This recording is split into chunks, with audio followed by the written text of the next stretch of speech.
Hello students, आज हम पढ़ने वाले हैं एक कहानी जिसका नाम है द काइट मेकर। इसके लेखक रस्किन बॉन्ड हैं। तो चलिए कहानी की शुरुआत करते हैं।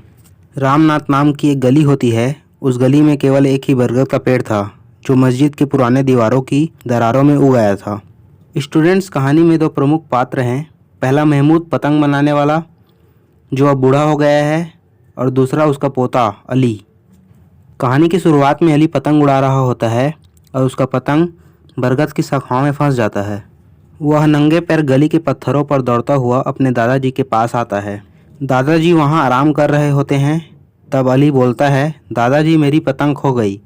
दादाजी पूछते हुए बोलते हैं कि पतंग की डोरी टूट गई होगी। मुझे पता है, पतंग की डोरी अब पहले जैसी नहीं रही। तब अली बताता है कि नहीं दादाजी, पतंग बरगद के पेड़ में फंस गई है। दादाजी मुस्कुराते हुए बोलते हैं कि तुमने अभी पतंग उड़ाना ठीक से सीखा नहीं है और तुम्हें सिखाने के लिए मैं बहुत बूढ़ा हो चुका हूँ। और फिर कागज़ और पतली बांस की लकड़ियों से एक नई पतंग बनाकर अली को दे देते हैं। महमूद आराम करता हुआ सोचता है कि अब उसकी पतंग की दुकान बंद हो गई है। वह अब पतंग सिर्फ अपने मनोरंजन के लिए और अपने पोते अली के लिए बनाता है। आजकल लोग बहुत कम पतंग खरीदते हैं। बच्चे अब सिनेमा में पैसे खर्च करते हैं और पतंग उड़ाने के लिए अब खुली जगह भी नहीं रही। महमूद आराम करते हुए अपने पुराने दिनों को याद कर रहा, जब बड़े बड़े लोग पतंग उड़ाते थे और बड़ी बड़ी लड़ाइयाँ लड़ी जाती थी। पतंगें आसमान में इधर उधर उड़ती और झपट्टा मारते हुए आपस में उलझ जाती। पतंग काटा जाता, कटी हुई पतंग आसमान में उड़ जाती। उस समय पतंग उड़ाना राजाओं का शौक हुआ करता था। तब कागज़ से बनी पतंग समय बिताने का एक साधन होता था। आज लोगों का जीवन बहुत व्यस्त हो गया है। पतंग जैसी अनेक चीज़ें अब लोगों के जीवन से दूर होती जा रही हैं, अब लोगों के जीवन का हिस्सा नहीं रही।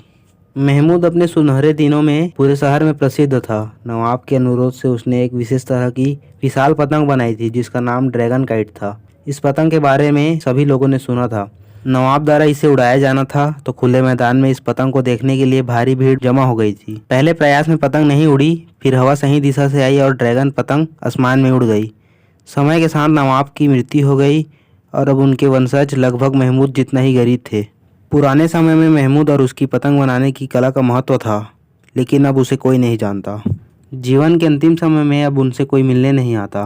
महमूद के लिए अच्छी बात यह थी कि उसका बेटा पास में ही काम करता था। सर्दियों की धूप में अपने पोते को खेलता कूदता देख उसे सुकून मिलता था। अली उसकी आंखों के सामने ही स्वस्थ और तंदुरुस्त पौधे की तरह बढ़ता जा रहा था। पौधे और मनुष्य में गहरा संबंध है। हम लगभग एक ही गति से बढ़ते हैं, बशर्ते हमें चोट न लगे, भूखा न रहें या काटा न जाए। महमूद बरगद की पेड़ की तरह था और अली नए उगे किसी पौधे की तरह। दोनों ही कुछ सालों में अपनी युवा शक्ति प्राप्त कर लेंगे। कहानी में अली की माँ बाजार गई हुई होती हैं, तो अली दूर से पूछ रहा है कि दादाजी मेरी माँ वापस आई क्या। जब महमूद ने कोई जवाब नहीं दिया, तब अली पास आकर फिर से पूछता है।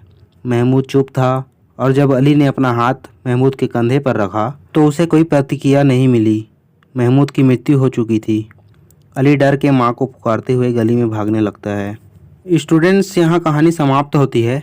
इस कहानी से हमें पता चलता है कि कैसे पुराने समय में कागज का एक टुकड़ा लोगों को जोड़कर रखता था। एक कागज मात्र से लोगों का मनोरंजन होता था और महमूद जैसे अनेक लोग जिनके पास कला है, उनका अब कोई महत्व नहीं।